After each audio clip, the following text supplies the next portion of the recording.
ආයිබෝන් දරුවනි අපි සාකච්ඡා කරන්න යන්නේ මේ නිශ්චල හා චලනය වන තරල යටතේ මේ තරල ප්‍රවාහ කියන කොටස යටතේ.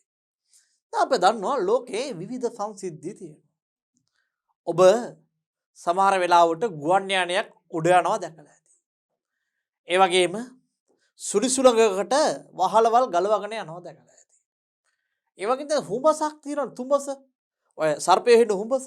ඔය හුඹහ ඇතුළට කොහොමද වාතය යන්නේ? මේ වාතය සංක්‍රමණය වෙන්නේ. ඒ වගේම ඔබ දැකලා ඇති මේ පන්දුවක් දෝලණය වීම, ඒ වගේම පන්දුවක් දඟ කැවීම. නේද? ඒ වගේම දැන් බෝම්බයක් පිපුරුවොත් එහෙම මේ බෝම්බයක් පුපුරද්දි කොහොමද මොකද්ද වෙන මූලධර්මය? දැන් අපි අහලා තියෙනවා මේ කෝච්චි වල කාන්දම් බලයක් තියෙනවා කියලා. යන්න එපා ළඟට කෝච්චිය ඇදලා ගනී කියලා කියනවා. මොකද්ද මේ සංකල්පය? දැන් ඒ වගේම ඔයාලා දන්නවා මේ ලොකු බෝට්ටුවක් ළඟින් චූටි බෝට්ටුවක් යද්දි මොකද වෙන්නේ? ඔව් අර කුඩා බෝට්ටුව ලොකු බෝට්ටුව ඇදලා ගන්නවා. හරි. දැන් මේ කියපු සංකල්පවල තේරුම මොකද්ද? ඒ වගේම සමහරක් වෙලාවට දැන් ඔය තැඹිලි ගෙඩියක් වගේ එකක් විවෘත කරපු ගමන් වතුර උඩ විසි කරනවා නේ. රයිට්. එතකොට මෙන්න මේ ක්‍රියාදාමයන් සිද්ධ වෙන මූලධර්ම හා සම්බන්ධයෙන් තමයි අපි මෙන්න මේ තරල ප්‍රවාහය යටතේ සාකච්ඡා කරන්න යන්නේ. එතකොට අපි ගත්තොත් එහෙම රයිට්. තරලයක් ප්‍රවාහ වෙන්න පුළුවන් ආකාර දෙකක් තියෙනවා. එකක් තමයි පුතේ ආකූල. ආකූලයි කියන්නේ මේ අපි ගත්තොත් එහෙම මෙන්න මෙහෙම හිතන්නකො. බොහොම නිශ්චලව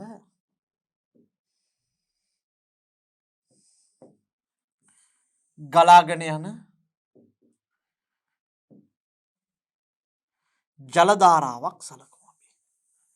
මෙන්න මෙහෙම නිශ්චල ජල ධාරාවක් තියෙනවා.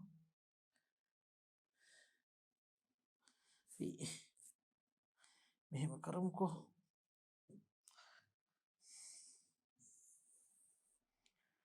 බොහොම නිශ්චල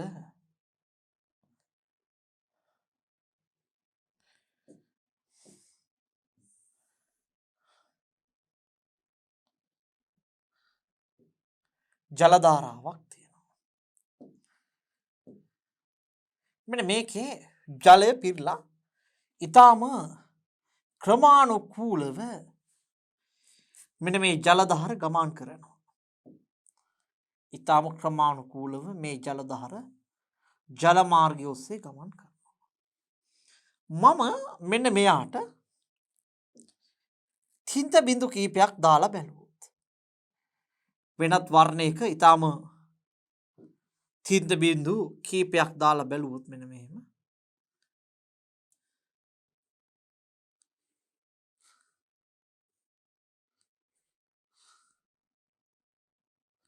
දාලා බැලුවොත් මේවා බොහෝ දුරට එක්තරා මාර්ගයක් ඔස්සේ ගමන් කරනවා කියලා අපිට දක්නට ලැබෙනවා. එක්තරා මාර්ගයක් ඔස්සේ ගමන් කරනවා. මේවා එකිනෙක හා ඡේදනය වෙන්නේ. රයිට්. එකිනෙක හා ඡේදනය නොවන මාර්ගයක් ඔස්සේ ගමන් කරනවා කියලා අපිට පේනවා.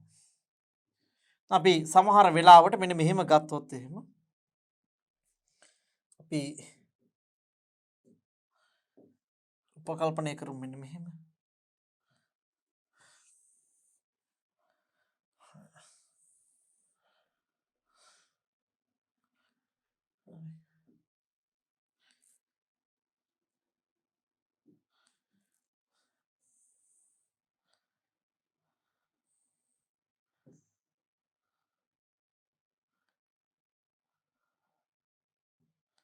හරි. මෙන්න මෙහෙම තියෙනවා. එතකොට අපි ගත්තොත් එහෙම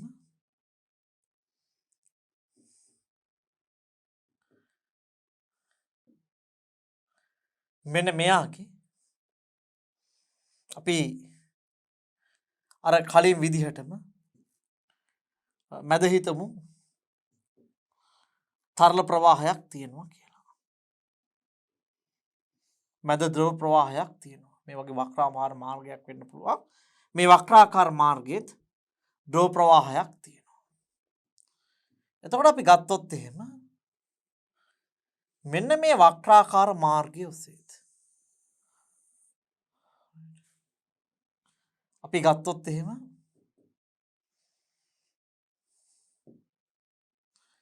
මෙන්න මේ වක්‍රාකාර මාර්ගය ඔස්සේත් ඊටම ක්‍රමානුකූලව තරලයක් ගලනවා කියලා හිතමු. ඊටම ක්‍රමානුකූලව. එතකොට මම අර කලින් විදිහටම තින්ත බිඳු කිහිපයක් තියලා බලනවා. තියලා බලද්දී මට මෙන්න මේවත් එකිනෙක හා ඡේදනය නොවි ඊටම ආසන්න ලෙස සමාන්තර මාර්ගයන් ඔස්සේ එකිනෙක හා සමාන්තර මාර්ගයන් ඔස්සේ ගමන් කරන බව දැක් ගන්න පුළුවන්. මේක ඔබ කඩදාසි කෑලි ටිකක් දාලා බලුවොත් ඔබට තේරුම් ගන්න පුළුවන් මෙන්න මේ යන මාර්ගය. මේක බොහොම පිළිවෙලට සිද්ධ වෙන්නේ. අපි මේවට කියනවා අනාකූල ප්‍රවාහ කියලා. හැබැයි අපි වේගයෙන් අක්‍රමවත්ව ගලන ජල ප්‍රවාහයක් ගත්තොත් එහෙම අපි හිතමු මේක ඊටාම අක්‍රමවත්ව ගලන ජල ප්‍රවාහයක් කියලා.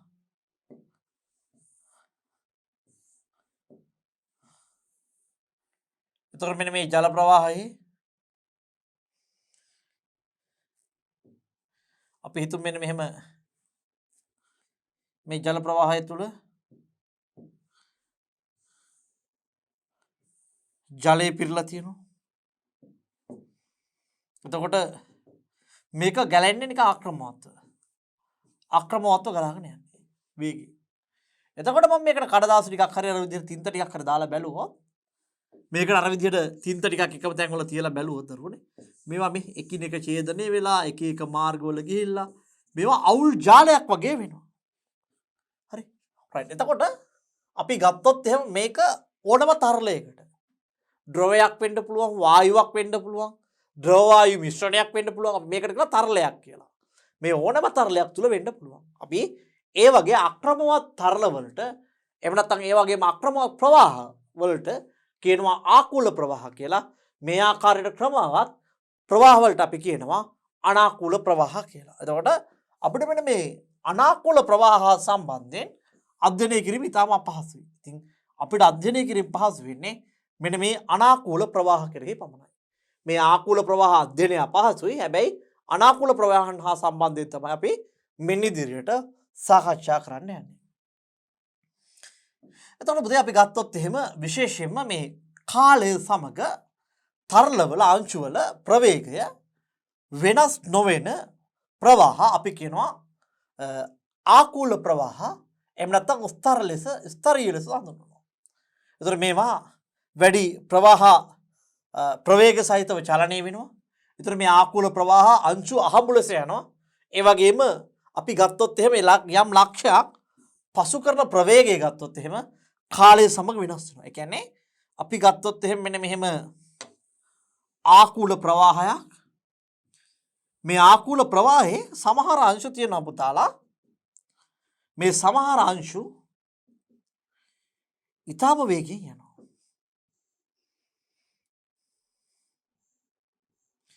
මේවා ගත්තොත් සමහර අංශු තියෙනවා මේවා ඊටම වේගයෙන් යනවා.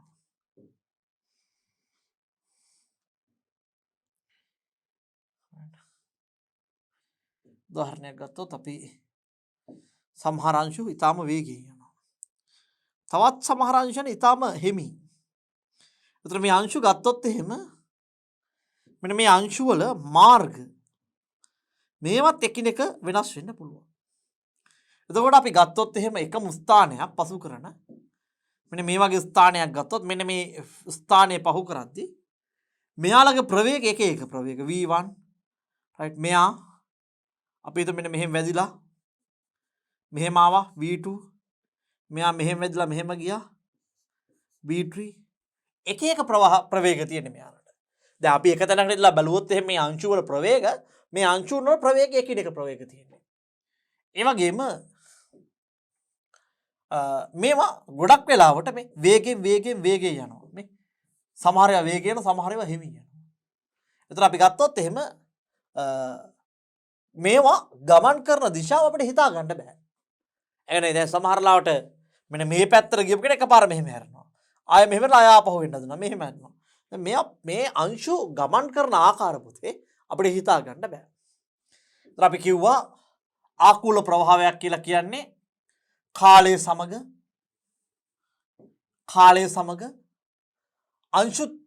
අංශු වල ප්‍රවේගය වෙනස් නොවන ප්‍රවාහ අපි කියනවා ආකූල ප්‍රවාහ කියලා. එහෙම නැත්නම් ස්තරය කියලා කියනවා.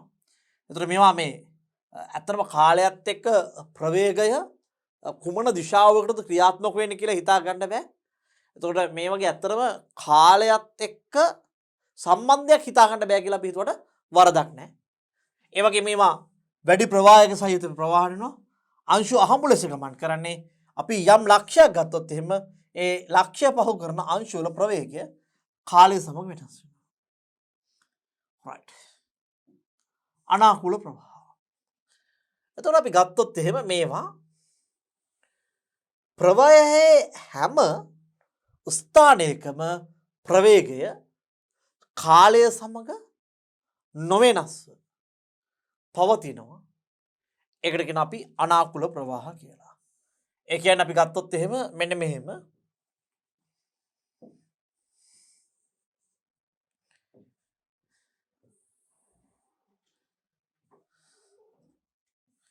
මෙහෙම අපි කිව්වොත් එහෙම අනාකූල ප්‍රවාහයක් කියලා දරුවනේ.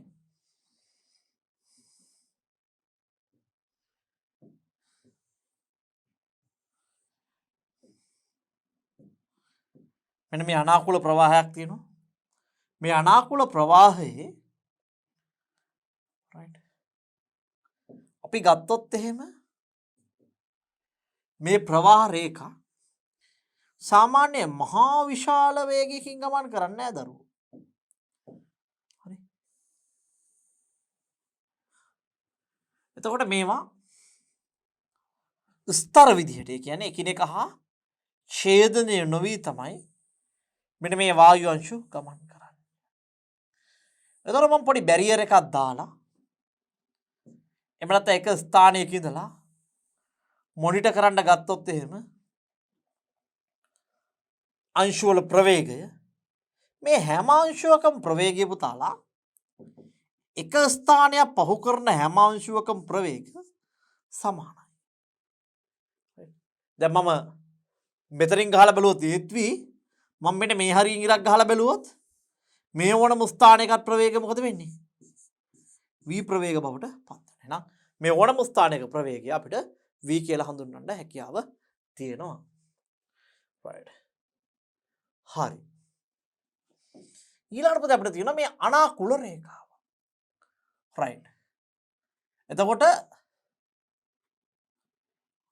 අනවරත අවස්ථාවේ තියෙන අනාකූල ප්‍රවාහයක යම් තරලාංශුවක් ගමන් කරන පතය අනාකූල රේඛාවක් කියලා අපි කියනවා. right. අනවරත අවස්ථාව කියන්නේ ස්ථායී අවස්ථාවක් කියලා හිතා ගන්න.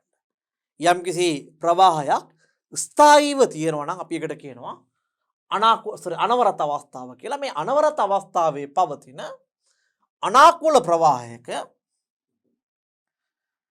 අනවරත අවස්ථාවේ පවතින අනාකූල ප්‍රවාහයක යම් තරලාංශුවක් ගමන් කරන පතය අනාකූල රේඛාවක්. දැන් අපි ගත්තොත් එහෙම මේ ස්ථායී මට්ටමක තියෙන තරලයක අපි ගත්තොත් එහෙම ඕනෑම තැනක ප්‍රවේග සමාන වෙන්න එකිනෙක හා ඡේදනය නොවි නිදැල්ලේ ගමන් කරන රේඛාවක් තමයි අපි අනාකූල රේඛාවක් කියන්නේ. එතකොට අපි ගත්තොත් එහෙම මෙන්න මේ අනාකූල රේඛා සෙට් එකක්. මෙන්න මෙහෙම ඔන්න ඔතන එක තැනක් තියෙනවා කියලා හිතමු. මේ වගේ තැනක් තියෙනවා අපි ගත්තොත් එහෙම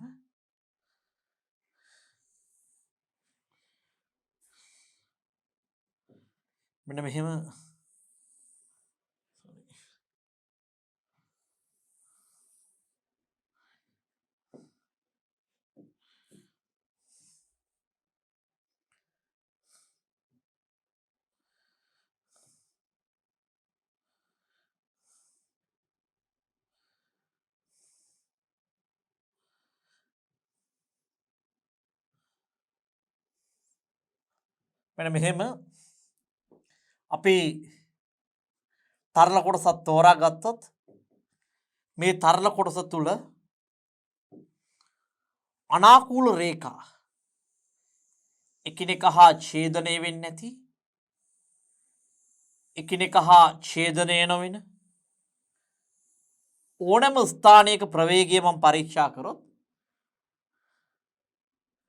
එකම ස්ථානයක් පහු කරගෙන යන්න.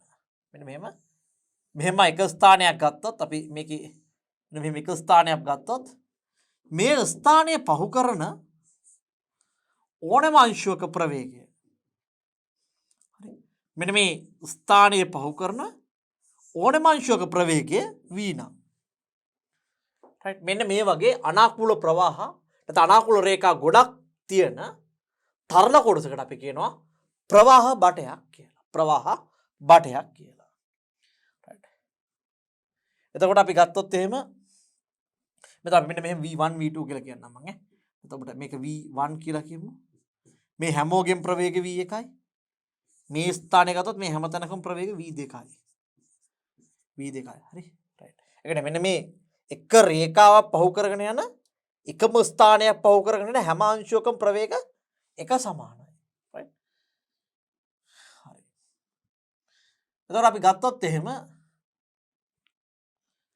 රයිට්. සන්තතික ප්‍රවාහයක් කියලා කියන්නේ තරල ප්‍රවාහයක එක්තරා ලක්ෂයක් පසු කරන තරලාංශුවක ප්‍රවේගය කාලය සමග වෙනස් වෙන්නේ නැත්තම් අපි ඒකට කියනවා සන්තතික ප්‍රවාහයක් කියලා. ඒ කියන්නේ ප්‍රවේගය කාලය සමග වෙනස් වෙන්නේ නැහැ කියලා කියන්නේ ප්‍රවේගය කාලය සමග වෙනස් නොවේ කියලා කියන්නේ ත්වරණයේ බිඳුවක් කියන එක. ත්වරණයක් නැතුව යනවනම් අපි ඒකට කියනවා සන්තතික ප්‍රවාහ විදියට හඳුන්වනවා. තරල ප්‍රවාහයක යම් ලක්ෂයක් පසු කරන තරලාංශුවක ප්‍රවේගය කාලයත් සමග වෙනස් නොවේ නම් අපි මේ ප්‍රවාහය කියනවා සන්තතික ප්‍රවාහයක් ලෙස හඳුන්වනවා. right right එතකොට මම මෙන්න මෙහෙම ලක්ෂ දෙකක් ගමු. හරි. අපි මෙන්න මෙහෙම කියනවා. right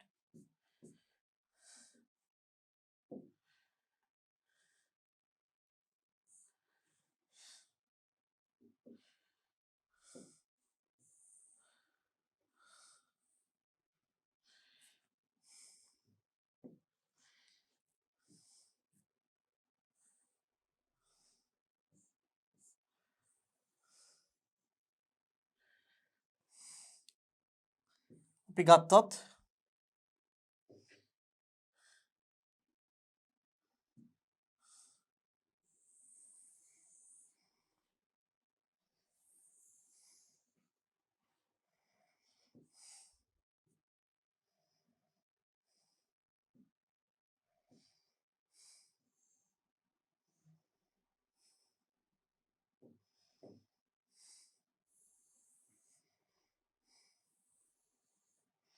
හරි. මම මෙතන අරලා තියෙන්නේ මෙන්න මේ අනවරත අනාකූල ප්‍රවාහයක ස්ථාන තුනක්. මම ගත්තොත් එහෙම මෙන්න මේ ස්ථානවල වර්ගඵල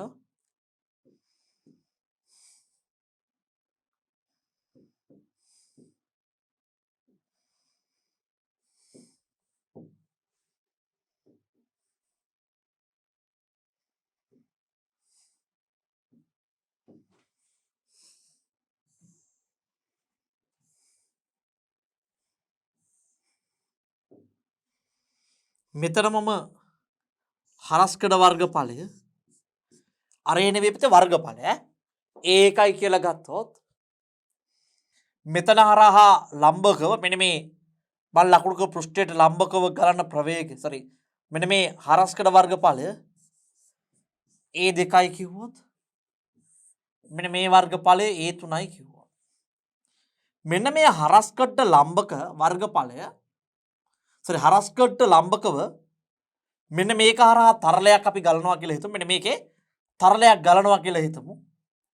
මෙන්න මේ පැත්තට මෙන්න මේ ඊතලයේ පැත්තට තරලයක් ගලනවා නම් මේ A1ට ලම්බකෝ ප්‍රවේගය V1යි A2ට ලම්බකෝ ප්‍රවේගය V2යි A3ට ලම්බකෝ ප්‍රවේගය V3යි.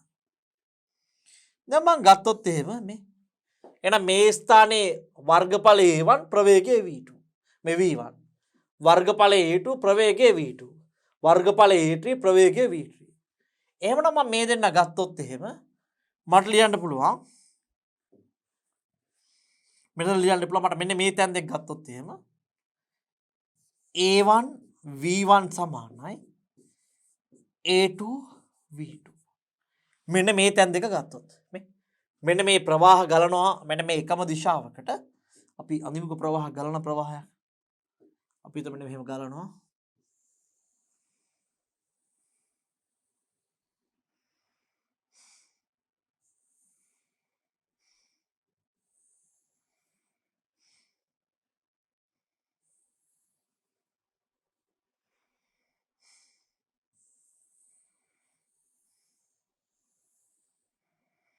මෙහෙම ගලනවා.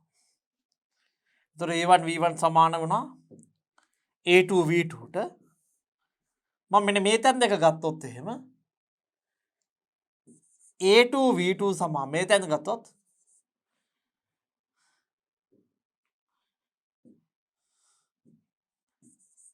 A2 V2 සමාන වුණා A3 V3ට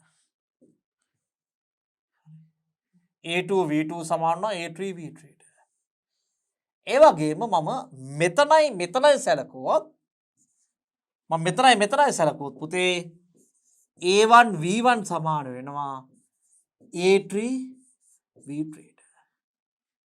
එහෙමනම් මට ලියන්න පුළුවන් මේ තැන් දෙක ගත්තොත් මෙතන හරස්කඩ වර්ගඵලයේ ප්‍රවේගයයි සමාන වෙනවා මෙතන හරස්කඩ වර්ගඵලයේ ප්‍රවේගයටයි. මෙතන හරස්කඩ වර්ගඵලයේ ප්‍රවේගයට මෙතන හරස්කඩ වර්ගඵලයේ ප්‍රවේගය හරස්කඩ වර්ගඵලයේ ප්‍රවේගය මේ ඔක්කොම එකිනෙක හා සමාන වෙනවා දරුවනේ. එහෙමනම් මට ලියන්න පුළුවන් මේ ඕනම තැනක මෙතන ගත්තොත් A1 V1 සමානයි මෙතන A2 V2 මෙතන A2 V2 සමානයි A3 V3. පැහැදිලිද? පැහැදිලිද? රයිට්. හරි. දැන් උදාහරණයක් විදිහට මෙන්න මෙහෙම ගමු අපි. හරිද? දැන් මම මේ ඔබට සංකල්පය කාවත් දාන්න උත්සාහ කරන්නේ.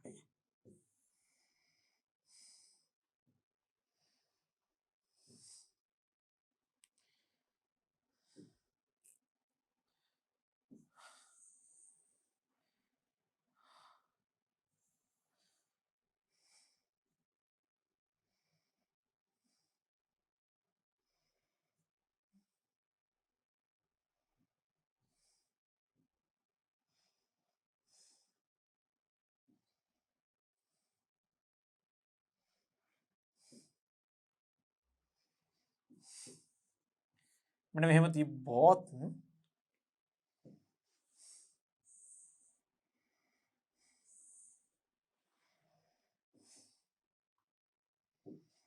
මෙතන වර්ගඵලය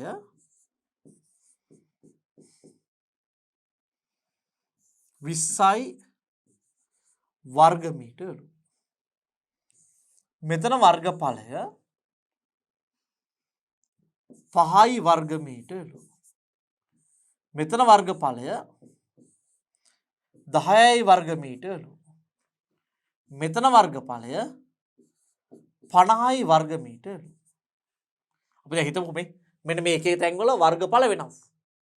හැබැයි මේක හරහා ගලනවලු අනවරත අනාකූල ප්‍රවාහයක්. දැන් මේක හරහා ප්‍රවාහයක් ගලනවා. ජලය වෙන්න පුළුවන්, තෙල් වෙන්න පුළුවන්, හුලම් පාරක් වෙන්න පුළුවන් මොනවා හරි ප්‍රවාහයක් ගලනවා.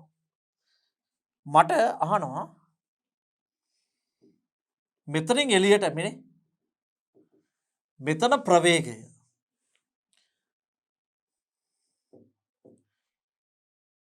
මෙතන ප්‍රවේගය මෙන්න මේ ප්‍රවේගය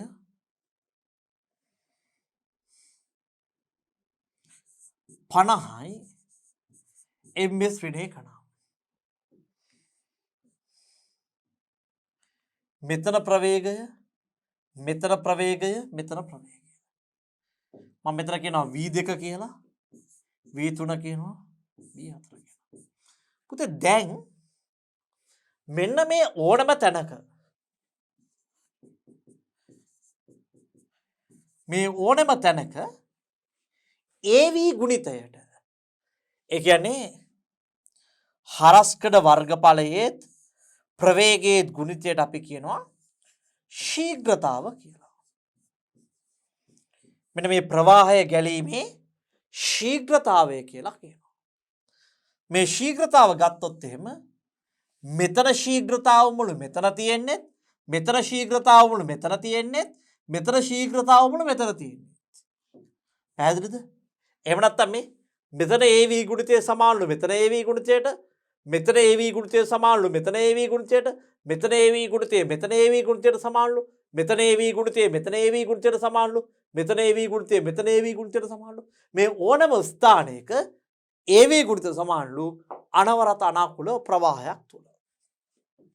එමනම් මම ගත්තොත් එහෙම මේ ස්ථානයේ AV ගුණිතය මම මෙතන එක ස්ථානය කියන්නම් මේ ස්ථානයේ දෙක ස්ථානය තුන ස්ථානය ඒ වගේම මේ ස්ථානයේ හතරවෙනි ස්ථානය පළවෙනි ස්ථානයේ AV ගුණිතය එකෙහි AV ගුණිතය මොකද වෙන්නේ 20 වතාවක් 50යි 20 වතාවක් 50යි කියන්නේ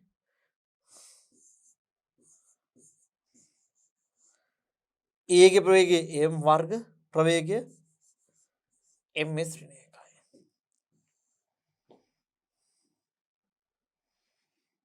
right වර්ගඵලය m වර්ග ms ඍණ එකයි. 1000යි m ඝනය s ඍණ එකයි.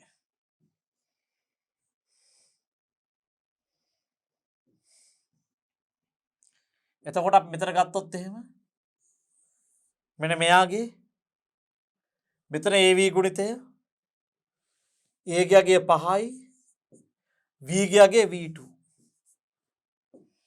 එතන මෙතන ගත්තොත් එහෙම මේක ගාණක් විදිහට නෙමෙයි මම ඔබට අවබෝධ වෙන්න කියන්නේ. මෙතන ගත්තොත් හරස්කඩ වර්ගඵලය A ගියගේ 10යි V ගියගේ V3. මෙතන ගත්තොත් A ගියගේ 50යි V4 5යි V2 10යි V3 50යි V4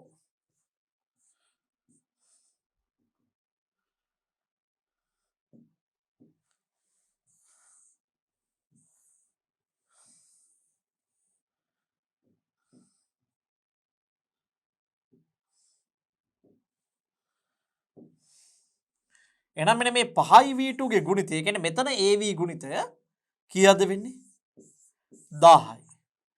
මෙතන AV ගුණිතය ඒ 1000ක් වෙන්න ඕනේ.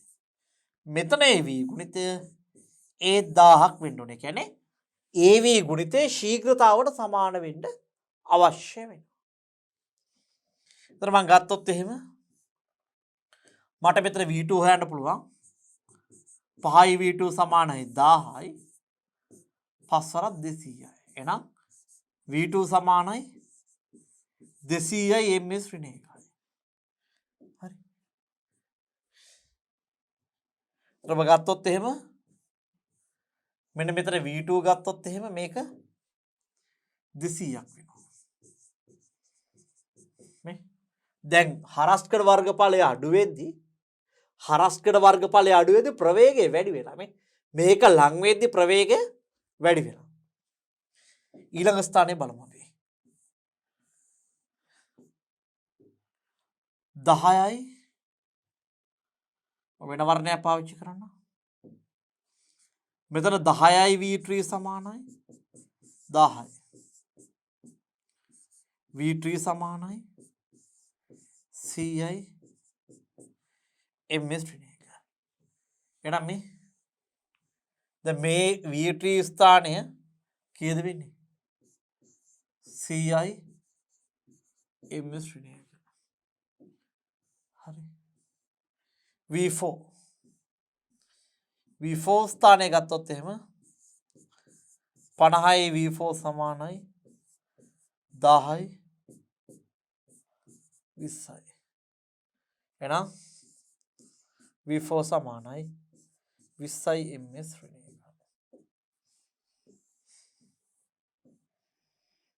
1.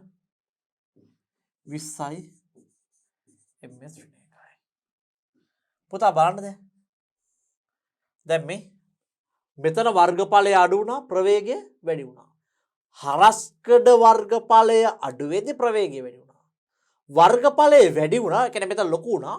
ලොකු වෙද්දී ප්‍රවේගය මෙතනට වැඩිය අඩුයි. මේ වර්ගඵලය වැඩි වෙද්දී ප්‍රවේගය අඩු වෙනවා. ඒ වගේම මෙතන වර්ගඵලය තව වැඩි වුණා. ප්‍රවේගය තව අඩු වුණා. ඒ වුණා අපිට තව දෙයක් මෙතන තේරුම් ගන්න ඕනේ. පළවෙනි දේ තමයි අපිට A1 V1 සමානයි A2 V2 කියන එක පළවෙනි එක.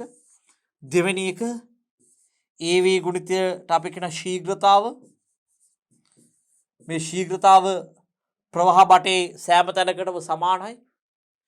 ඒ වගේම හරස්කඩ වර්ගඵලය අඩු වෙද්දී ප්‍රවේගය වැඩි වෙනවා. හා වර්ගඵලය වැඩි වෙද්දී ප්‍රවේගය අඩු වෙනවා. හරස්කඩ වර්ගඵලය කියන්නේ හීනි වෙන්න මේ කට හීනි වෙන්න මේ හීනි වෙන්න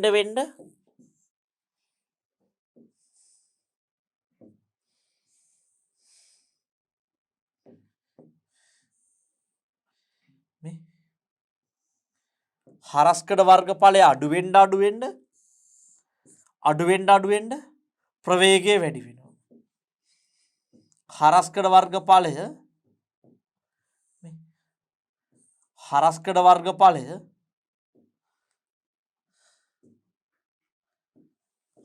වර්ගඵලය මේ ඉන්නෙන් වැඩි වෙන්න ප්‍රවේගය අඩු වෙනවා. හරස්කඩ වර්ගඵලය කියන්නේ හරස්කඩ වර්ගඵලය අඩු වෙන්න ප්‍රවේගය වැඩි වෙනවා. හරස්කඩ වර්ගඵලය වැඩි වෙන්න ප්‍රවේගය අඩු වෙනවා. පැහැදිලි මං හිතන්නේ. රයිට්. අපි ඉදිරියට යමු. මෙතන අපි ගත්තොත් එහෙම විශේෂයෙන්ම මේ දෘෂ්ටාවී බල අපිට මේ දෘෂ්ටාවී බලයක තියෙන ශක්තිය භාගය රෝවී වර්ග කියන්න පුළුවන්. ඒ වගේම ඒකක පරිමාවක විභව ශක්තිය රෝ GH කියන්න පුළුවන්.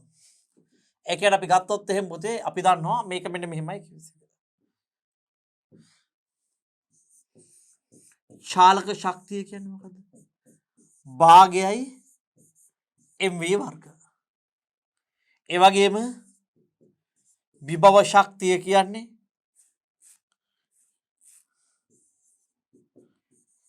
mgh. හැබැයි අපි දන්නවා ඝනත්වයේ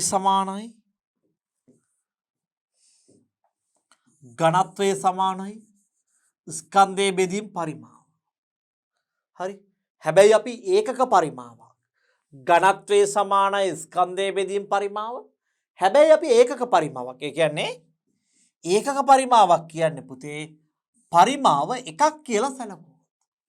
මට රෝ සමානයි m බෙදීම එකයි. එහෙනම් m සමාන වෙනවා රෝට ඒකක පරිමාවක් සැලකුවොත්.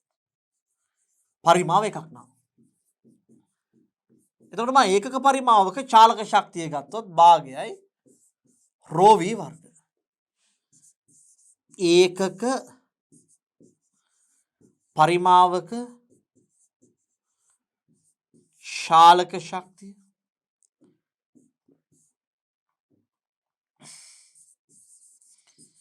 ඒකක පරිමාවක විභව ශක්තිය අපිට කියන්න පුළුවන් mgh වෙනුවට m වෙනුවට මට රෝ දාන්න පුළුවන් ඒකක පරිමාවක් නම් රෝ g h. එහෙනම් ඒකක පරිමාවක චාලක ශක්තිය කියන්නේ පුතේ පරිමාව එකක් වේදී මොකද වෙන්නේ? ස්කන්ධයයි ඝනත්වයයි සමාන වෙනවා. ඒකක පරිමාවක කියද්දි පරිමාව එකයි නම් මොකද වෙන්නේ? පරිමාව එකයි නම් මේ පරිමාවයගේ එකක් වෙන්නේ ස්කන්ධයේ ඝනත්වයට සමාන වෙනවා. ස්කන්ධයේ ඝනත්වයට සමාන වෙන ඒකක පරිමාවක. එතකොට චාලක ශක්තිය කියන්නේ භාගයයි mv වර්ග. ඒකක පරිමාවක් සගුණොත් භාගයයි rho v වර්ග තමයි ඒකක පරිමාවක චාලක ශක්තිය. ඒ වගේම ඒකක පරිමාවක විභව ශක්තිය ගත්තොත් mgh m වෙනුවට මම දන්නවා rho gh තමයි ඒකක පරිමාවක විභව ශක්තිය වෙන්නේ. right. පුතේ දැන් මෙතනින් එහාට තමයි මේ පාඩමේ හොඳම සුන්දර හරිය ළඟා වෙන්නේ. දරුවනේ දැන් මේ බර්නූලි මූල ධර්මය. මම බර්නූලි මූල ධර්මයට එද්දී ලෝකයේ ඊටාම විශාල සංසිද්ධි සංඛ්‍යාවක් විස්තර කරන්න පුළුවන් මූල ධර්මයක් තමයි බර්නූලි මූල ධර්මය. අපි දන්නවනේ සමහරක් වෙලාවට මේ බර්නූලි කියන විද්‍යාඥයා පිළිබඳව ගොඩක් අය අහලත් නැතුව ඇති. ඒත් අපේ එදිනදා ජීවිතයේ හම්බෙන බොහොමයක් සිද්ධාන්ත එනත බොහොමයක් ප්‍රායෝගික දේවල් විස්තර කරන්න පුළුවන් සිද්ධාන්තයක් තමයි මෙන්න මේ බර්නූලි මූලධර්මය කියලා කියන්නේ. එතකොට අපි මේ බර්නූලි මූලධර්මය ගත්තොත් එහෙම මේ බර්නූලි මූලධර්මයේදී අපි කියනවා දෘෂ්ටාවී බල නොගැනිය හැකි තරම් වූ දෘෂ්ටාවී බල නොගැනිය හැකි තරම් වූ අසම්පීඩ්‍ය තරලයක අසම්පීඩ්‍ය කියන්නේ පීඩනයට ලක් නොවිච්ච තරලයක අනවරත තත්ත්වයේ පවතින අනාකූල ප්‍රවාහයක එකම අනාකූල රේඛාව මත ඕනෑම ලක්ෂයක දෘෂ්ටාවී බල නොගැනිය හැකි තරම් වූ ඒ කියන්නේ දෘෂ්ටාවී බල කියලා කියන්නේ අපි ගත්තොත් එහෙම මෙන්න මෙහෙම තරල ප්‍රවාහය තියෙනවා නම් මෙන්න මේ තරලය හරහා ගලාගෙන යන අපි ගත්තොත් එහෙම මෙන්න මේ තරලය තියෙනවා මේ තරලය හරහා ගලාගෙන යන තරලය යම්කිසි දෙයක් හරහා ගලාගෙන යද්දී මෙන්න මේ ස්ථානවල මෙන්න මේ ගැට්ටේ ගෑවිලා මේ තරලය මගෙන් පොඩි ඝර්ෂණ බල වගේක් හදනවා. ඒ කියන්නේ මෙන්න මේ තරලයේ ගමනට බාධා කරනවා. අන්න ඒ බාධාවට අපි කියනවා දෘෂ්ටාවී බල කියලා. ඒ කියන්නේ තරලයක් යම්කිසි කෙනෙක්ගේ යද්දී යම්කිසි භාජනයක් කරහා යද්දී එහෙම නැත්නම් යම්කිසි පෘෂ්ඨයක් කරහා යද්දී පෘෂ්ඨය ඇලෙන ස්වභාවයක් තියෙනවා. ඒ ඇලෙන ස්වභාවයත් එක්ක මේ ගමනට බාධා වෙනවා. අන්න එහෙම බල නැති වෙන්න ඕනේ. අසම්පීඩ්‍ය වෙන්න ඕනේ. ඒ කියන්නේ මේ දෙපැත්තෙන් අපි ගත්තොත් එහෙම මෙන්න මේ දෙපැත්තේ පීඩනයට ලක් වෙලා නැති වෙන්න ඕනේ කියන්නේ. රයිට්. මේ දෙපැත්තෙන් මේ තද වෙලා. ඒ කියන්නේ අපි ගත්තොත් එහෙම මේ දෙපැත්තෙන් නිකන් සම්පීඩනයට ලක් වෙලා නැති වෙන්න ඕනේ. ඒ වගේ මේක අනවරත තත්ත්වයේ පවා තියෙන්න ඕනේ. මම අනවරත තත්ත්වය කියන එක ඔබට පැහැදිලි කරා. ඒ වගේම අනාකූල ප්‍රවාහයක ගන්න අරගෙන අනාකූල කියන ආකූල නැවිච්ච ප්‍රවාහයක් අරගෙන මේ ප්‍රවාහයේ ඕනෑම ලක්ෂයක මේ අදාළ ප්‍රවාහයේ ඕනෑම ලක්ෂයක මෙන්න මේ කියන කරුණ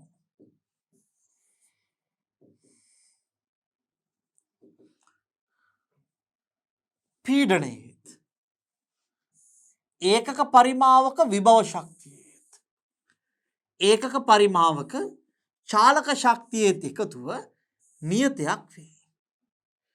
ඒ කියන්නේ මම ගත්තොත් එහෙම අනවරත අනාකූල ප්‍රවාහයක් පුතාලා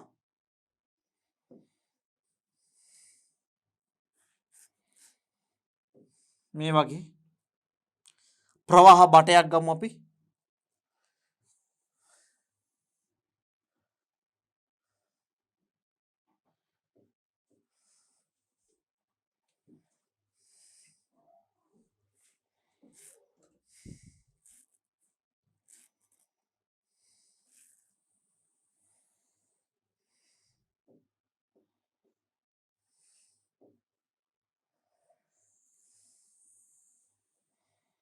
මෙන්න මෙහෙම ප්‍රවාහ බටයක් ගමු. මේකේ අපි එක අනාකූල රේඛාවක් ගමු. එක රේඛාවක් ගමු. මම මෙන්න මේ වගේ රේඛාවක් ගන්නවා. මෙන්න මේ ප්‍රවාහයේ රේඛාවක් ගන්නවා. මම මෙන්න මේ අනාකූල රේඛාව මත මෙන්න මේ රේඛාව මත ඕනෑම තැනක. ඒ කියන්නේ මම තැන් තුනක් ගත්තොත් මෙතන එක තැනක් A කියලා, මෙතන තව තැනක් B, මෙතන තව තැනක් C කියලා ගත්තොත් මේ ස්ථානයේ A කියමු, මේ ස්ථානයේ B කියමු, මේ ස්ථානයේ C කියමු. මෙන්න මේ A ස්ථානයේ පීඩනයේත් මම A ස්ථානයේ පීඩනය කියන PA කියලා ධන ඒකක පරිමාවක විභව ශක්තියත් right මම ඇති ලියන්නම් මේක ρgh විභව ශක්තිය නම් mgh හැබැයි ඒකක පරිමාවක විභව ශක්තිය ρgh මතකද අපි ඉස්සලා කිව්වා මේ විභව ශක්තිය නම් පුතේ mgh හැබැයි ඒකක පරිමාවක කියලා කිව්වොත් මොකද වෙන්නේ? m වෙනුවට මම රෝ දානවා. ρgh. පීඩනය ඒකක පරිමාවක විභව ශක්තිය ඒකක පරිමාවක චාලක ශක්තිය. භාගයේ mv වර්ග තමයි චාලක ශක්තිය. හැබැයි භාගයේ ρv වර්ග කියලා ගන්නවා මම ඒකක පරිමාව චාලක ශක්තිය. ඒතර පුතේ අපි ගත්තොත් එහෙම මෙන්න මෙතන right මේ ස්ථානය ගත්තොත් මෙන්න මේ ඒ ස්ථානයේ රාශීන් වල එකතුව ඒ කියන්නේ මෙතන පීඩනයයි චාලක ඒකක පරිමාවක චාලක ශක්තියයි ඒකක පරිමාවක විභව ශක්තියයි එකතුව තේන අගේමලු මේ ස්ථානයේ අරගෙන මේ ස්ථානයේ පීඩනය ඒකක පරිමාවක චාලක ශක්තිය ඒකක පරිමාවක විභව ශක්තිය. ඒ වගේම මම තව තැනක් ගත්තත් මේට එන උත්තරේමලු මෙතනට ආව උත්තරේම තමයි මෙතනට ආවේ ඒ උත්තරේම තමයි මෙතනට එන්නේ. PC ධන භාගයේ රෝ CVC වර්ග ධන ρgh g එක වෙනස් වෙන්නේ මෙතන ඒකක පරිමාවක පීඩනයයි ඒකක පරිමාවක චාලක ශක්තියයි ඒකක පරිමාවක විභව ශක්තියයි මේ ස්ථානයේ පීඩනය ඒකක පරිමාවක චාලක ශක්තිය ඒකක පරිමාවක විභව ශක්තිය ඒ වගේ මේ ස්ථානයේ ඒකක පීඩනය ඒකක පරිමාවක චාලක ශක්තිය ඒකක පරිමාවක විභව ශක්තිය මේ තුන්දෙනාගේ එකතු ව නියතයක්ලු. ඒ කියන්නේ මෙතනට එන උත්තරේම තමයි මෙතනට එන්නේ මෙතනට එන උත්තරේම තමයි මෙතනට එන්නේ සරලව කිව්වොත් එහෙම right. එතකොට අපි බලමු අපිට මෙන්න මේ කතාව අයපාරක් බලමු මොකද්ද කියන්නේ කියලා. ඊට පස්සේ අපි මේකෙන් සිද්ධ වෙන්න පුළුවන් සංසිද්ධීන් චුට්ටක් විස්තර කරගෙන යන්න.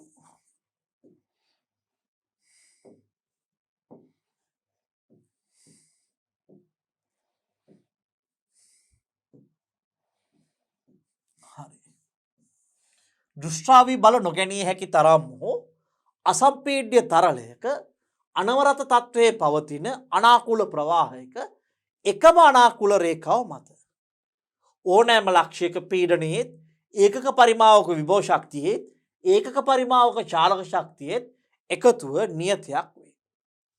හරි. අපිට මේක ගණිතමය ආකාරය තමයි පුතේ P ධන භාගයයි ρv වර්ග ධන ρgh සමානයි නියතයක්. P කියන්නේ පීඩනය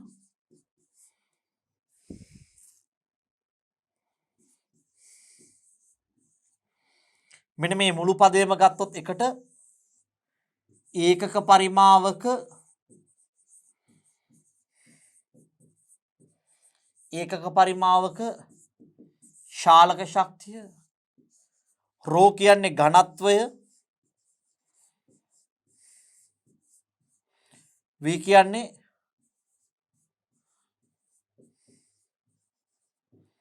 ප්‍රවේගය මෙතන rho gh කියන්නේ ඒකක පරිමාවක විභව ශක්තිය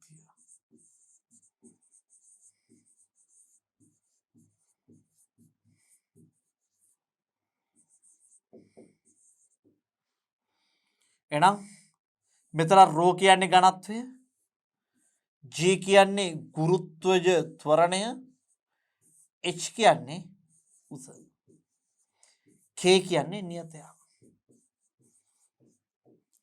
p කියන්නේ ප්‍රතිමාත්‍රික කියමු පීඩනය rho කියන්නේ ඝනත්වය v කියන්නේ ප්‍රවේගය rho කියන්නේ ඝනත්වය g කියන්නේ ගුරුත්වජ ත්වරණය h කියන්නේ උස k කියන්නේ නියතයක් කියන එක p ධන භාගයේ rho v වර්ග ධන rho g සමානයි නියතයක් රයිට් එහෙනම් rho v වර්ග කියන්නේ ඒකක පරිමාවක චාලක ශක්තිය ඒකක පරිමාවක විභව ශක්තිය රයිට් එහෙනම් මේ ඕනම අනවරත අනාකූල ප්‍රවාහයක අපි එක ප්‍රවාහ රේඛාවක් ගත්තොත් ඒ ප්‍රවාහ රේඛාවේ අපි මෙහෙම හිතන්නකෝ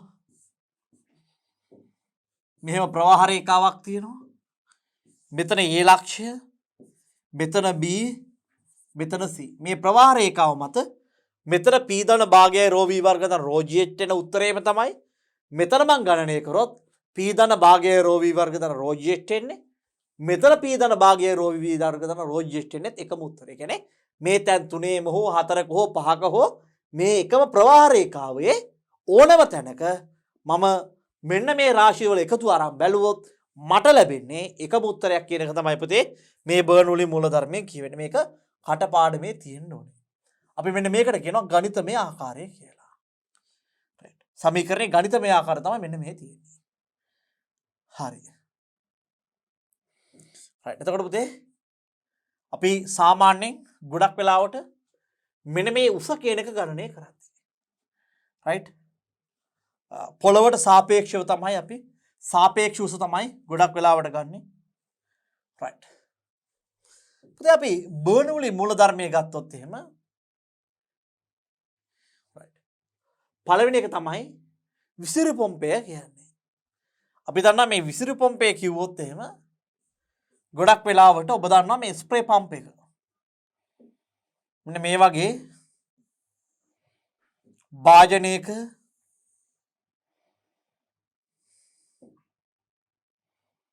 ද්‍රව පුරවලා තියෙන කොටහ එක්තරා මට්ටමකට ද්‍රව පුරවලා තියෙනවා. අපි මෙන්න මේකට ෂූටි බටයක් ඔබලා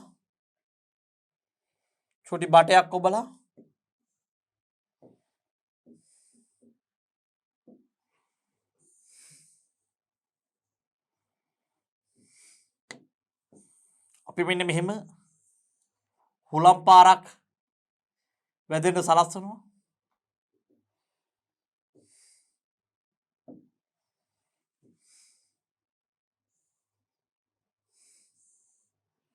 මෙන්න මෙයාට මෙහෙම හුලම් පාරක් වදින්න සලස්වනවා. එතකොට මෙන්න මේ ද්‍රවය උඩට ඇවිල්ලා මෙහෙම විසිරෙනවා. මෙන්න මේ ද්‍රවයයි වාතයයි මිශ්‍ර වෙලා මේ වාතයේ ද්‍රවයයි මිශ්‍ර වෙලා මේක විදිනවා ස්ප්‍රේ එකක් වගේ.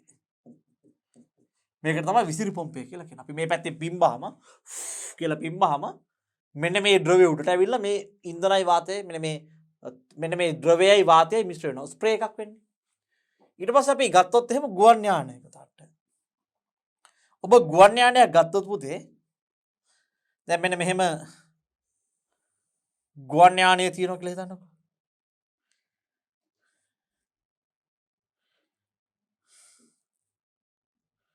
මෙහෙම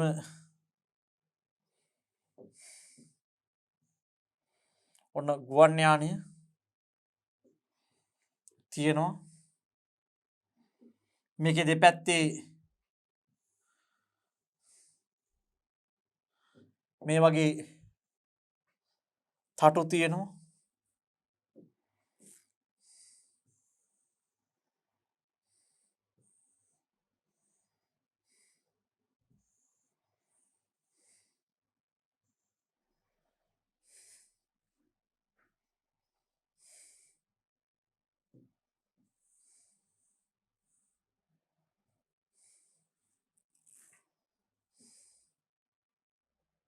වෙන මෙහෙම තටු කියලා කියමුකෝ.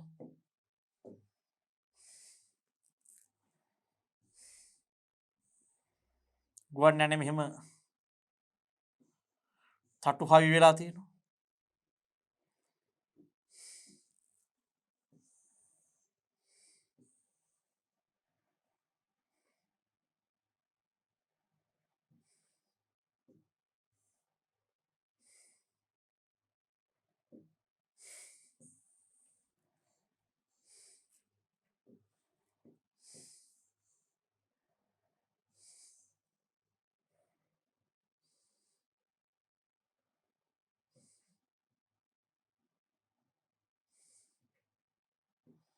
මේ ෆ්ලයිට් එක තියෙන මේ පැත්ත මූණ මේ පැත්ත නැට්ට මේකෙත් මෙන්න මෙහෙම පිටිපස්සේ කෑල්ලක් තියෙනවා දැන් මම මෙන්න මේ තට්ට මේ පැත්තෙන් බැලුවොත් මේ මෙන්න මේ තට්ට නැත්නම් මෙහෙම කපලා බැලුවොත් පුතා මෙන්න මේ දෙපැත්තෙන් බැලුවොත් හරි මේ තට්ට දෙපැත්තෙන් මම මෙහෙම බැලුවොත් එහෙම හරි මේ තට්ට තියෙන්නේ මෙන්න මෙහෙම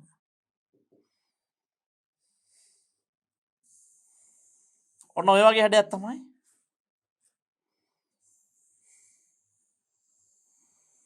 මෙන්න මේ වගේ හැඩයක් තමයි තට්ටට තියෙන්නේ. ඒකට මම මෙන්න මේ පැත්තෙන් බැලුවොත් එහෙම මට පේන්නේ මෙන්න මේ වගේ. ඒක ඇත්තට මේ තට්ට තියෙන්නේ මෙන්න මෙහෙම. ඔන්න ඔය වගේ හැඩයක් තියෙන තමයි මෙන්න මේ තට්ට හැදලා තියෙන්නේ. තට්ට හැදලා තියෙන්නේ. මේ තට්ටේ ස්වභාවය නිසා තමයි ගුවන් යානයක් උඩ යන්නේ. අතන තමයි අපි දන්නවා මේ ඔය බැම්මෙන් ගමන් කරන පන්දුවක් කියන්නේ. ඒ කියන්නේ එහෙම නැත්නම් අපි කියනවා දැන් මේ වචනය පාවිච්චි කරන්නේ ගොඩක් වෙලාවට මේ ටර්න් වෙන බෝලයක්. මෙන්න මේ ටර්න් වෙන බෝලයක් ගත්තොත් එහෙම මෙහෙමනේ බෝලේ ටර්න් වෙන ගමන් බෝලේ ඉස්සරහට යනවා.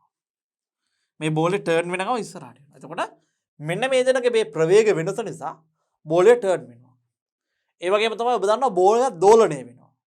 නේද? ඔය පාස් බෝලර්ස්ලා මේ කෙල ගාලා මේ පස්ස පැත්තේ බෝලේ අතුල්ලලා මේ බෝලේ එක පැත්තක් සිවුම් වෙන්නයි අනිත් පැත්ත රළු වෙන්නයි තියෙනවා. ඒක නිසා සාමාන්‍ය බෝලයක් හරියට ස්විම් කරන්න බෝලර්ස්ට හැකියාව තියෙන්න ඕනේ ඒ බෝලේ සිනිඳු පැත්ත සහ රළු පැත්ත හඳුනා ගන්න. ඒ වගේම තමයි අපි දන්නවා මේ ගොඩක් වෙලාවට හොඳ කැප්ටන් කෙනෙක් කියන්නේ මේ සමහරලාට මේ පළවෙනි බෝලෙම විකට් එකක් ගන්න සමහර බෝලර්ස්ලා අපේ ශ්‍රී ලංකා කණ්ඩායමේ හිටියා. හරි? ඒතර අපි දන්නවා මේ බෝලේ ස්විං වෙන එක. මේ දග කැවීමයි ස්විම් වෙන එකයි දෙකක්. හරි? ඒතර මේ ස්විං වෙන එකේදී මේ බෝලේ සිනිඳු පැත්ත සහ රළු පැත්තේ ප්‍රවේග වෙනස තමයි පාවිච්චි වෙන්නේ. හරි? එතකොට ගොඩක් වෙලාවට කැප්ටන් කෙනෙක් බෝලයක් තෝරාගද්දි මේ වෙනස උපරිම වෙන විදිහට තෝරා ගන්න හොඳට බෝලයක් ස්විම් කරන්න පුළුවන්. ඒ වගේම තමයි පන්දු යවන්නගේ හැකියාවත් අනිවාර්යයෙන්ම තිබිය යුතුයි. එතකොට පන්දුවක් දඟ කැවීම ඒ වගේ ස්විම් වීම. ඒ වගේම තමයි ඔබ දන්නවා වෙන්චුරි නාලය. වෙන්චුරි නාලය කියලා කියන්නේ පුතේ අපි දන්නවා මේ මෝටර් සයිකලයක් එහෙම නැත්නම් ඉස්සර පරණ තිබ්බ පෙට්‍රල් කාර් එකක් ගත්තොත් අපි දන්නවා දැන් වාහනයක දහනය සිද්ධ වෙන්න නම් සරු ඉන්ධන වායු මිශ්‍රණයක් අවශ්‍යයි. ඒ කියන්නේ පෙට්‍රලුයි වාතයයි මිශ්‍ර වෙන්න ඕනේ. ඒතර මේ කාර්යය කරේ කාබියුරේටරේ කියන කාබියුලේටර් එහෙම නෙමෙයි. මම සමහරලාට දැකලා තියෙනවා මේ සමහර මේ ඉංජිනේරු තාක්ෂණවේදී ගුරුවරු කාබියුලේටර් එහෙම කියනවා. ඒක කාබියුරේටර්.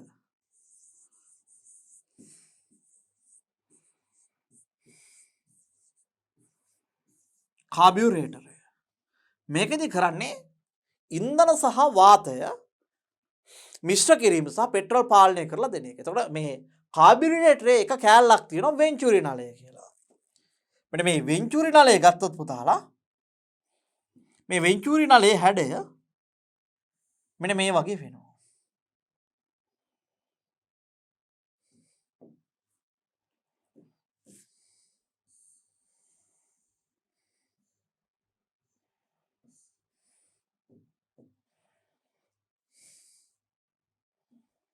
වෙන්චූරි නලය. මේ වෙන්චූරි නලය ගත්තොත් එහෙම මේ වෙන්චූරි නලයේ හැඩය මෙන්න මේ වගේ. මේ වෙන්චූරි නලය හරහා මේ පැත්තට වායු ධාරාවක් චූෂණය වෙනවා. චූෂණය වෙනවා. මේ වායු ධාරාව චූෂණය වෙද්දී මෙන්න මෙතන ඇති වෙන අඩු පීඩන තත්ත්වය නිසා මෙන්න මේ කාබියුරේටරේ තියෙන තෙල් මෙන්න මේ තෙල් සහ මෙන්න ඉන්ධන සහ මම මේවා විස්තර කරනවා ඉස්සරහට වාතයේ මිශ්‍ර වෙනවා. ඉන්ධනයයි වාතයයි මිශ්‍ර වෙලා සරු ඉන්ධන වායු මිශ්‍රණයක් සැකසීම සිද්ධ වෙනවා. ඊට අමතරව අපි ගත්තොත් එහෙම ඔය බන්සන් 1000ක. හරි බන්සන් 1000ක. ඒ වගේම අපි ගත්තොත් එහෙම ඔය හුඹහක් තුලට මේ හුඹහ හැඩේ නිසා වාතයේ ගමන් කිරීම. ඔබ බලලා තියෙන මේ සුළි සුළං නිසා මෙන්න මේ ෂේප් එක තියෙන ගෙවල් ගොඩක මෙන්න මේ වහලය ගලවගෙන යනවා. right සුළි සුළං නිසා වහලය ගලවගෙන යනවා. ඒ වගේම තමයි අපි දුම්රියක් ගත්තොත් එහෙම මේ දුම්රියක් වේගයෙන් ගමන් කරද්දී මේ දුම්රිය වේගයෙන් යද්දී පුතාලා මේ දුම්රිය දෙසට ඇදීගෙන එනවා මොනවද? මෙන්න මේ තනකොළ ගස්. ඒ වගේම ඔය බන්සන් 1000කේ ක්‍රියාව. බන්සන් 1000කේ ක්‍රියාව. විශාල බෝට්ටුවකට චූටි බෝට්ටුව ඇදලා ගන්නවා. right මේ ක්‍රියාව. හරි මම මේක ඔබට විස්තර කරනවා ඔබට මේවා තේරුම් ගැනීමට හැකියාව ලැබෙයි. ඒ වගේම තමයි අපිට පිම්පොම් බෝලයක් මෙන්න මෙහෙම හැඩයක් හදාගෙන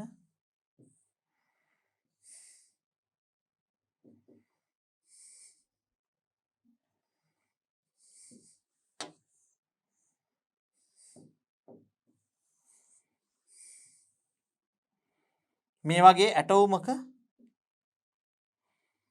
අපිට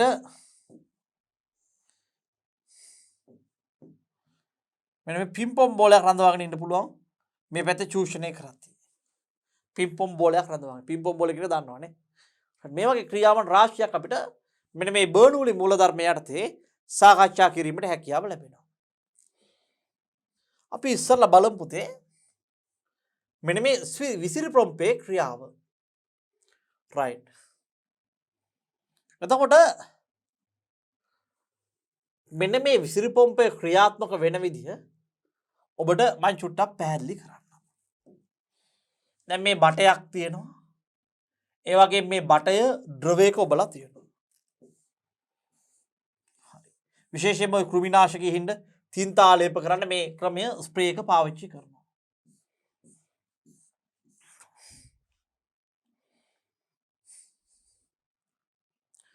right ඔන්න වෙන හැඩයක්ම ගමුකුනේ.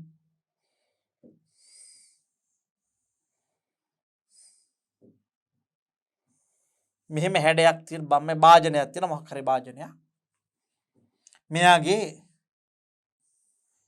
එක්තරා මට්ටමකට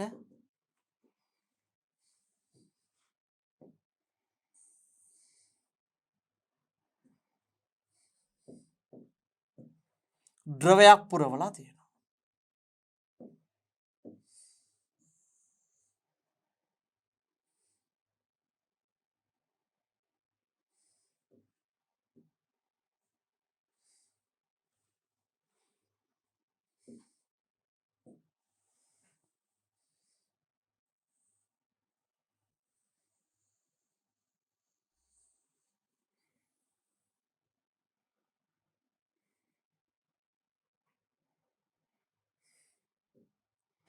මෙන්න මේ වගේ බටයක් දැන් මේකේ ඔබලා තියෙනවා. තාම චූටි බටයක්. මම මේක වෙන විදිහට නැත්නම් ඔබට වෙනම චූටි බටයක් හඳිනවා මෙන්න මෙහෙම.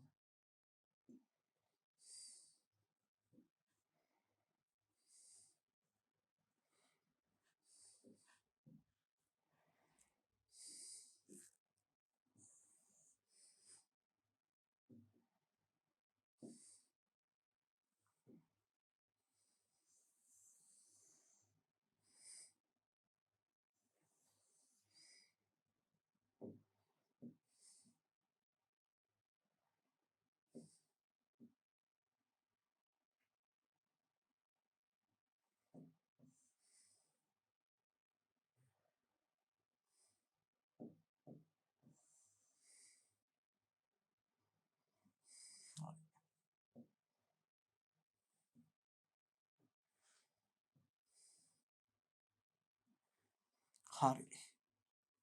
දැන් මෙහෙම තියෙනවා. මම මොකද කරන්නේ? මෙන්න මේකට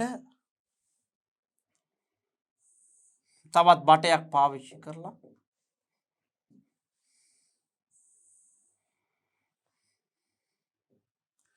අපි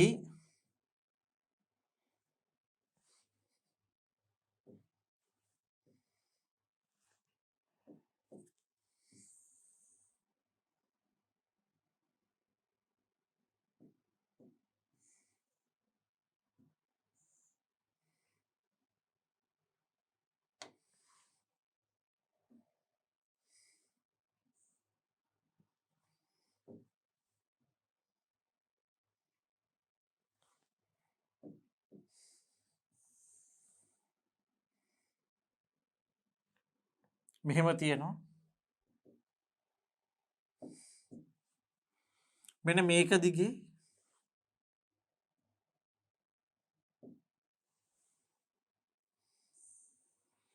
ඔන්න වායු ප්‍රවාහයක් ගලනවා. මම මේක විස්තර කරද්දී මෙන්න මේ ලක්ෂය ගන්නවා පුතා. ඒ ලක්ෂය කියලා. මෙන්න මේ ද්‍රවයේම මෙන්න මේ ද්‍රවයේ තියෙන මෙන්න මේ ලක්ෂය මම කියනවා B ලක්ෂය කියලා.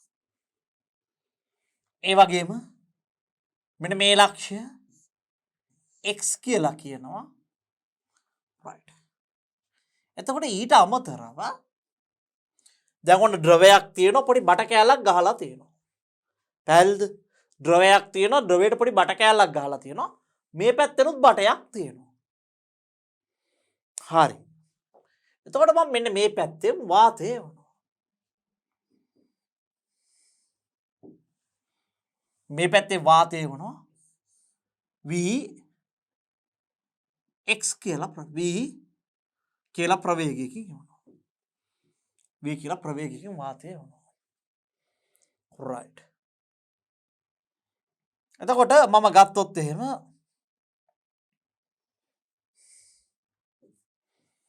දැන් මෙතන වාතය ගලාගෙන යද්දී මෙන්න මේ වාතයේ ඝනත්වය මම කියනවා මේ පැත්තෙන් ගලාගෙන එන මේ වාතයේ ඝනත්වය රෝ එයා කියලා කියනවා. රෝ එයා. මම මේකට කියනවා රෝ ලික්විඩ් කියලා. ද්‍රවය. එහෙම නැත්නම් රෝ මේකට මම ලියන රෝ වාතය කියලා. මේක රෝ ද්‍රවය කියනවා. උතර බලන්න මේක ගොඩක් අමාරුයි ඈ. මේක වාතය. හරි. දැන් වෙන දේ මෙන්න මේ. මෙන්න මේ හරිහා වේගයෙන් මෙන්න මේ x ගේ උඩින් වේගයෙන් වායු ප්‍රවාහයක් කරනවා. මොකද්ද වෙන්නේ? x ගේ උඩින් වේගයෙන් වායු ප්‍රවාහයක් කරනවා. පුතේ මම කිව්වා යම් කිසි ස්ථානයක ප්‍රවේගය වැඩි නම් පීඩනය අඩුයි. ප්‍රවේගය වැඩි නම් පීඩනය අඩුයි. එහෙමනම් අපි ගත්තොත් එහෙම මෙන්න මෙතන x ගේ උඩින් වේගවත් වායු ධාරාවක් ගන්නවා. මේ පැත්තෙන් අපි පිමිනවා. එහෙම නැත්නම් වාතය පොම්ප කරනවා. මේ පැත්තට වාතය එවනවා. එතකොට මේක උඩින් වාතය ගලාගෙන යනවා. එහෙමනම් මොකද වෙන්නේ? මෙන්න මේ x ස්ථානයේ ප්‍රවේගය මම කියනවා මෙන්න මේ ස්ථානයේ ප්‍රවේගය Vx ඊටාම වැඩි. ඊටාම වේගයෙන් මම මේ හරහා හුලන් ධාරාවක් ගලනවා. පැහැදිලිද? එහෙනම් මෙන්න මේ Vx හරහා වේගයෙන් හුලන් ධාරාවක් ගලද්දී මෙයාගේ පීඩනය Vx වැඩි වෙද්දී මෙයාගේ පීඩනය Px අඩු වෙනවා. එහෙනම් උඩ තියෙන පීඩනය අඩු පීඩනයක්. x ස්ථානයේ පීඩනය මොකද්ද පුතේ? අඩු පීඩනයක්. ඇයි එහෙම මෙතන පීඩනය අඩු වුනේ? එක්සරහා වේගයෙන් වාත ධාරාවක් ගලනවා. එක්සරහා ගලන වේගවත් වාත ධාරාව නිසා x ස්ථානයේ පීඩනය අඩු වෙනවා. පැහැදිලිද? මොකද පුතේ කියන්න බලන්න. x ස්ථානයේ හරහා වේගයෙන් වාත ධාරාවක් ගලනවා. ඒ වාත ධාරාව නිසා x ස්ථානයේ පීඩනය අඩු වෙනවා. x ස්ථානයේ වේගයෙන් වේගයෙන් වාත ධාරාවක් ගලනවා. ඒ වේගය නිසා පීඩනය අඩු වීමට ලක් වෙනවා. එහෙනම් උඩ ප්‍රවේගය වැඩි, පීඩනය අඩුයි. හැබැයි ඒ ස්ථානයේ ඔබට පේනවා ඒ ස්ථානයේ පීඩනය මට ලියන්න පුළුවන් PA කියලා. මේ PA මෙතන උඩ කෑල්ල වායු ගෝලයට නිරාවරණය වෙනවා. එවනම් මේ PA කියන කෙනා මට ලියන්න පුළුවන් P බිඳුවයි කියලා. මේ ඒ ස්ථානයේ පීඩනය මෙයා වායු ගෝලයට, මේ උඩ වායු ගෝලයේ තියෙන, ඒට උඩින් වායු ගෝලයේ තියෙන්නේ. එහෙනම් මේ ඒ ස්ථානයේ පීඩනය P. මේක සමානයි P බිඳුවට. එතකොට මෙන්න මේ A සහ B කියන දෙන්න මෙන්න මෙතනයි ගත්තොත් මෙන්න මේ රතු පාට ද්‍රවයේ එකම උසින් පිහිටි ලක්ෂ දෙකක්. A හා B කියන්නේ කවුද පුතේ? එකම ද්‍රවයේ එකම මට්ටමේ පිහිටි ලක්ෂ. පුතේ මතකද? එකම ද්‍රවයේ එකම මට්ටමේ පිහිටි ලක්ෂවල මොනවද සමාන? පීඩන සමානයි. එහෙනම් A සහ B කියන දෙන්න එකම ද්‍රවයේ එකම මට්ටමේ ලක්ෂ. එහෙමනම් මෙන්න මේ A ගේ සහ B කියන දෙන්නගේ මොනවද සමාන පුතාලා? පීඩන සමානයි. එහෙනම් මේ PA සහ PB සමානයි. එතකොට මෙන්න මේ PB ගත්තොත්, මෙන්න B ස්ථානය ගත්තොත් මෙයාගේ PB සමානයි PAට. මේ PA සහ PB සමානයි. හැබැයි PA ගගේ P බිඳුවයි. එහෙනම් PB පුතේ කීයද වෙන්නේ? PB සමානයි වායු ගෝලීය පීඩනයට. PA ගගේ වායු ගෝලීය පීඩනය PA සමානයි PBට. එහෙනම් PA කියන්නේ වායු ගෝලීය පීඩනය, PB ගගේත් P බිඳුවට සමානයි. එහෙනම් මේ දෙනම වායු ගෝලීය පීඩනයට සමානයි. අතන අපි ගත්තොත් එහෙනම් මෙතන පීඩනය P බිඳුවයි. උඩ PX. පැහැදිලිද? උඩ පීඩනය PX. හැබැයි උඩ තියෙන පීඩනය PX කියන්නේ අඩු පීඩනයක්. මේ වායු ගෝලයේ පීඩනයට වැඩිය අඩු පීඩනයක්. ඇයි ඒ පීඩනය අඩු? දැන් මේක නිකම්ම තිබ්බනම් පුතේ තිබ්බේ වායු ගෝලීය පීඩනය. ඒ කියන්නේ මේක නිකම්ම තිබ්බනම් තිබ්බේ P බිඳුව. හැබැයි මේක උඩින් වාතයේ වේගයෙන් ගියපු නිසා පුතේ වැඩිපුර වාතයේ වේගයෙන් ගියොත් පීඩනය අඩු වෙනවා. දැන් අපි අහලා තියෙනවා මතකද? මෙන්න මෙහෙම කියනවා. ඔය කාලගුණ වාර්තාවලට. බෙන්ගාල බොක්ක හරහා ගලාගෙන යන අධික සුනිකුණාටු තත්ත්වයක් නිසා එහි අවපීඩන තත්ත්වයක් ඇති වේ. බෙන්ගාල බොක්ක හරහා ගලාගෙන යන සුනිකුණාටුවක්. සුනිකුණාටුවක් කියන්නේ වේගෙන් දෙමින්ද? වේගෙන්. එතන පීඩනය මොන පීඩනයක්ද? අඩු පීඩනයක්. එහෙනම් ප්‍රවේගය වැඩි නම් පීඩනය අඩුයි. බෙන්ගාල බොක්ක හරහා ගලන අධික සුනිකුණාටුව නිසා ප්‍රවේගය වැඩි වෙද්දී පුතේ පීඩනය මොකද වෙලා තියෙන්නේ? අඩු වෙලා නේ. එහෙනම් අපි දන්නවා මෙතන ප්‍රවේගය වැඩි වෙද්දී පීඩනය අඩුයි. මෙතන උඩ තියෙන මොන පීඩනයද පුතේ? අඩු පීඩන තත්ත්වයක් තියෙන්නේ. එහෙමනම් අපි දන්නවා මෙයාගේ උඩ ලක්ෂය තිබ්බේ කලින් වායු ගෝලීය පීඩනය, දැන් තියෙන ඊට වැඩි අඩු පීඩනයක්. පුතේ දැන් අපි ගත්තොත් එහෙම. හරි? දැන් මම හයියෙන් හුස්ම ගන්නති. මෙතන මම තියන කඩදාසි කෑලි ටිකක්. හුස්ම ගන්නවා. හුස්ම ගද්දී මොකද වෙන්නේ? මේ කඩදාසි ටික කියලා ඇද්දොත් මොකද වෙන්නේ? ඇදීගෙන එනවා නේද? එහෙමනම් යම් කිසි දෙයක් ඇදෙන්නේ වැඩි පීඩනයක් දෙසද අඩු පීඩනයක් දෙසද? අඩු පීඩනයක් දෙසට ඇදෙන්නේ. මේ කියලා අදිද්දි මොකද වෙන්නේ? මේ මගේ ඇඟේ තියෙන අඩු පීඩනයේ දෙසට මේක ඇදීගෙන එනවා.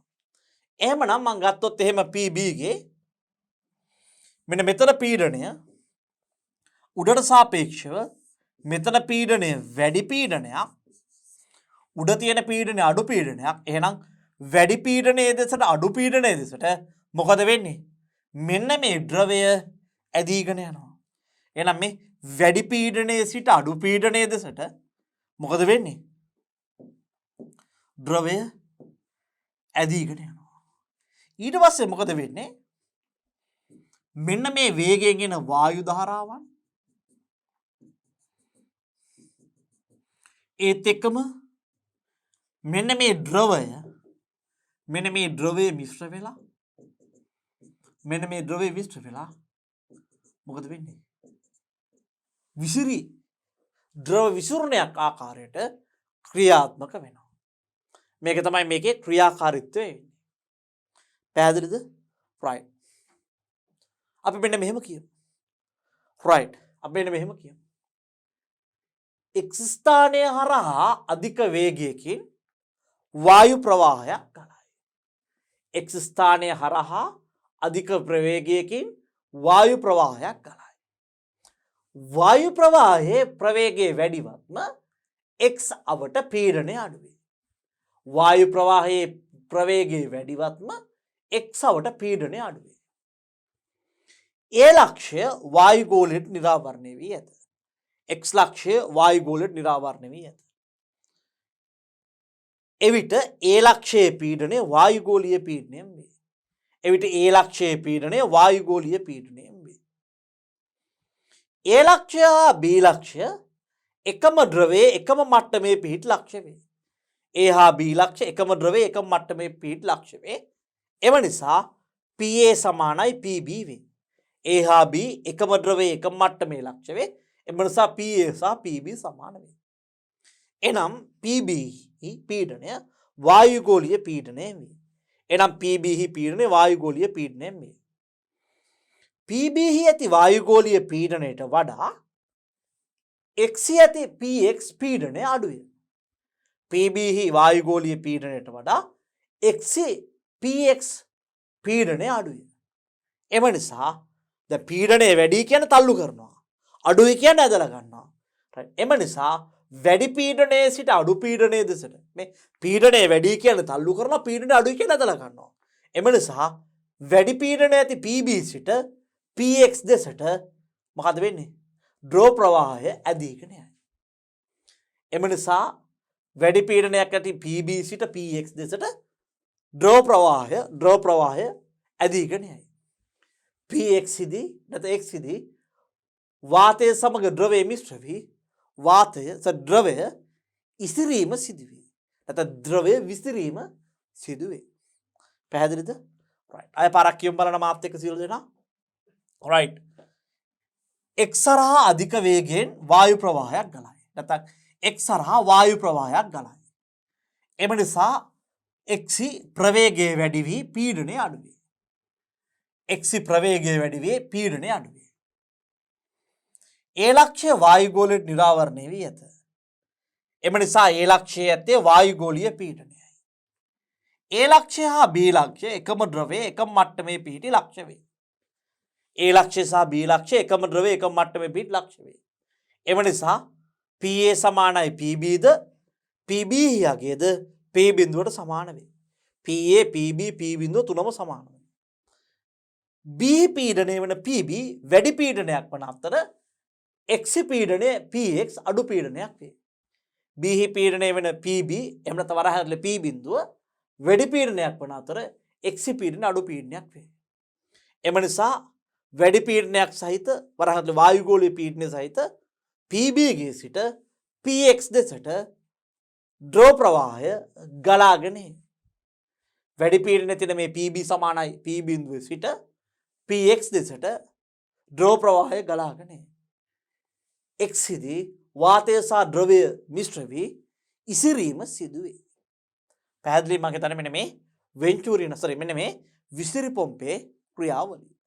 දරුවනේ එහෙනම් මේ විසිරි පොම්පය පාවිච්චි කරලා මේ විසිරි පොම්පේ ක්‍රියාව විස්තර කිරීම මනාව ප්‍රගුණ කරන්න මම ඔය කියපු වචන සහ මේ සලකුණු කරපු අගයන් ටික අපි දැන් ඊළඟ වීඩියෝ එකට ගිහිල්ලා ඊළඟ වීඩියෝයෙන් මේ විසිරි පොම්පේ ආශ්‍රිත ගණනය කිරීම කොහොමද කරන්න කියලා සලකලා බලමු.